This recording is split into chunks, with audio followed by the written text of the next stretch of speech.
Okay, may hapon mga karelex.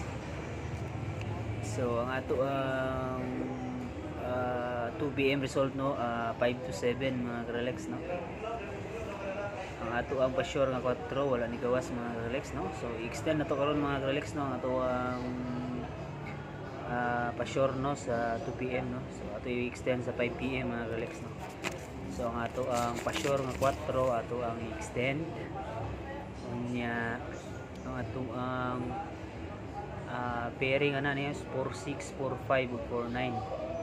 Nya atong combination na mga karelex is 649, 459 ug 942. So atong combination na mga karelex sa 649, 459 ug 942. So muna ato ang combination mga karelex sa 5 PM.